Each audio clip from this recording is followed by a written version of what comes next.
Hey guys, welcome back. So today I thought I'd do like a quick little video and talk about the next topic within this intro series. I'm going to talk about poetry real quick, and maybe I think it'll still somehow turn out to be like a 15-minute video as per usual. I just like talking. But I already did my makeup. I got ready and I just figured, you know what, I look kind of cute. Let me just make this video. But today my best friend is coming over, Kissa. We are going to go to the mall and get some coffee and talk and dish and just let everything out as we always do. But yes, so today I'm going to talk about poetry as that is one of my other hobbies. And I think I went over it very briefly. In January, I joined this poetry, it's not really, yeah, it's a club. They call it Poetry Night, and it's held at a coffee shop, and they do it weekly, and every day they do something different. It's like either singer-songwriter night, hip-hop night, comedy night, and something else. And then I think on Fridays they do something special. I'm not sure. So, but Wednesday they do poetry night. And I started in January. I think I mentioned that the first time I went, I just kind of observed and sat way in the back. You know, I was a little timid. I told my parents about it, and they're super encouraging, the both of them, like my mom is, and my dad certainly is. Like the both of them just uplift me in any way possible. That being said, I told them about poetry night, and they supported me, and my mom gave me this wonderful advice, which might sound like a little bit of common sense, but just to confront a reality can give you that push to, I don't know, do something that might be risky or challenging. My mom said that, you know, how you display yourself is how people will see you, and maybe you are more than what you display, but that doesn't matter because people will only judge based on what they see, you know? And that being said, I wrote a poem, and it was my experience. It was about my experience in California, and the first job, and what I love so much about it, and new experiences and stupid little mistakes, which was like honestly really funny. Like the first time I went, I even like threw in some jokes and wacky experiences that I had, and they all like originated from just lack of judgment, because again, like it was the first time I moved out. It's not like I know everything, or I got into my first accident, which when I went back to work, like the next day I told them like, hey, I got into an accident, it kind of sucks. And they were like, oh no, it's fine, like as long as you're okay, it's basically initiation, that's what happens to everyone. And real, I think it does. It's obviously because of the traffic over there, it's common to get into an accident. So I wrote about it, and I wrote about how like stupid I was in terms of like dealing with the accident. I mean, I really didn't know what the fuck I was doing. It was a fender bender, but I didn't drive into someone, I reversed into someone, and it was at a stoplight. And the issue was like, you're supposed to make a left turn and there's oncoming traffic, and I really didn't know how to handle that situation. So I get to the middle of the intersection, it's yellow, and I'm like, oh, I guess I ran out of time. So I back up, and I backed up into not any fucking car. I back up into a Beamer. So that happened. So like I get out of the car, and there's traffic and people are honking, and I get out and I go, you're okay? Good? Okay. And then I go back into my car, drive off, only for her to catch up and be like, hey, you actually need to pull over because we need to exchange information. And so when I did, she asked me for my ID. I'm trying to go through this super fast, but she asked for my ID, and I said no. I said no like 7 times.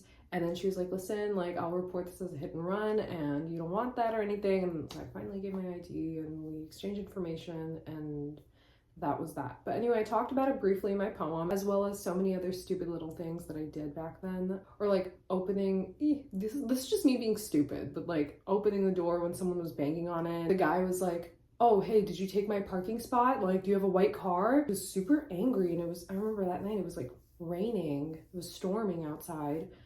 And I go, no, I didn't. Like, my car is black. I really didn't have to say the color of my car.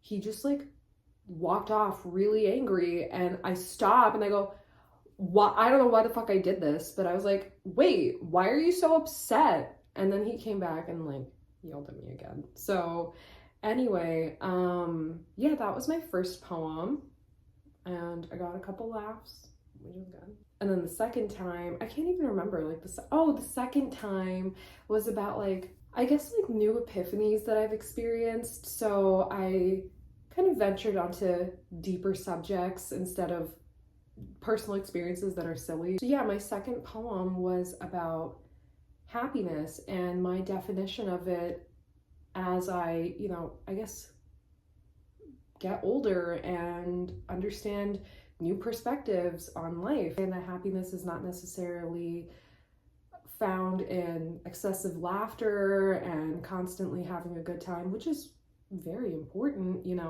but rather happiness is felt when you begin to be more honest and real with yourself, and you confront some of your issues that are like big questions in your mind, and you just kind of brush away. I think the lesson that I was trying to promulgate here was that you can't really distract yourself and run away from your problems or whatever you may feel. You have to be really truthful with yourself, and if that means you gotta journal, if that means you gotta cry, and if you gotta talk it out, then yeah, I think that is a more significant achievement of happiness as opposed to just having that good time.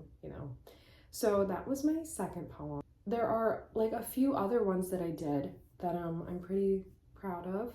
Apart from screenwriting, apart from my career, I think one of the more important purposes in my life, which I plan on later, is like being a mom. I talked about that and what it means to be a parent. I guess that poem is my favorite.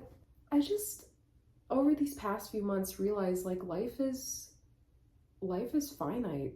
You really should be living exactly the way you think is beneficial to you, your purpose. We are all different. We all have individualistic experiences, and so there's not one applicable answer for everyone. And in order to possess that key to life, or key to live, you kind of have to get out of your comfort zone or be very confrontational with what you enjoy. What do you actually like? What do you not like, more importantly? So this poem, this idea originated from a conversation I had with an old friend. She was like, it's selfish to have kids.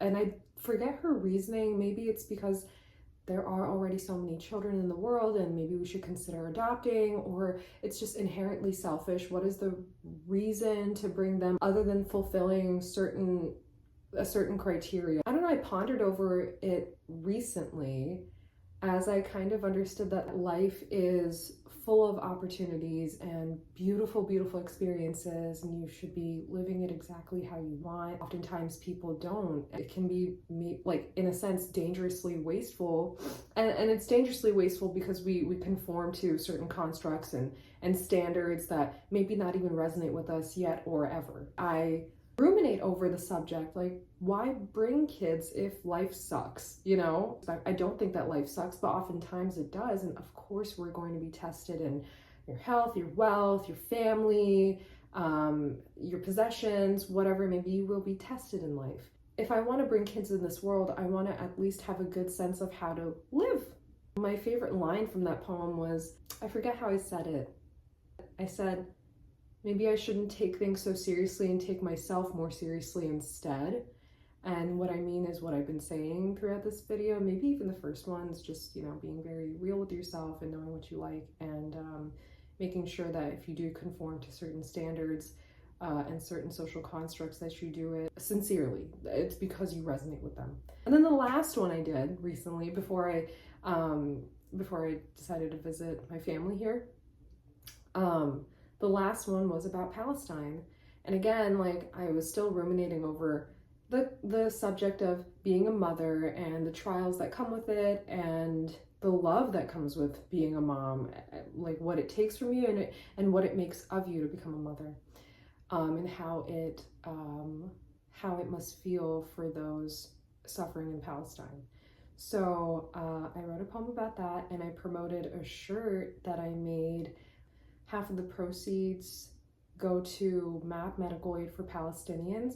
I might even post it here on this channel. I don't have the shirt on me. I left it at home.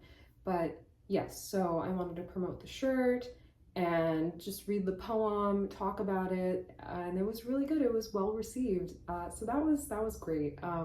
But yeah, anyway, basically I think that is like something I really enjoy. I've always liked poetry, and to be honest, I was much better when I was younger. I was super into complex metaphors. So I think I was much better when I was younger. Now, for some reason, I veer away from metaphors and I've become very like face value with my poetry. I don't know, I just have this issue with like similes and stuff. If they're too, I feel like everything can be a fucking metaphor. That's the thing, you know? So it's not really that much work unless you really take some interesting occurrences that are a lot more complicated and then compared to another. I don't know, that might sound vague, but only then would I consider it a decent metaphor. But now, like, you could do anything. Like, you could pick up anything, look at anything and say, like, yeah, that represents something. My poetry is all right now, but I'm happy to go on stage and read it, and I kind of became part of the community. Like, I know them very well. And like I said, at first I was kind of shy. So I make conversation once in a while. I don't mind it. I don't mind being social. It's just I don't know them, and it was just new. I just wanted to make a quick video about another interest of mine and talk about it. I figured I thought that maybe I'd post once a week, but why not twice? Why not thrice? Maybe we'll see. Maybe I'll talk about next time what I did this week or last, because I did some fun stuff. I went to an escape room. I did watch Longlegs, by the way, or maybe I'll do a review on that. I don't know. Saw my cousin, so we had to drive 2 hours out. Oh, I went to a theme park. That was really cool. Anyway, thank you so much for watching. I will continue to post as I really enjoy yapping. And yeah, thanks. Mwah. Bye.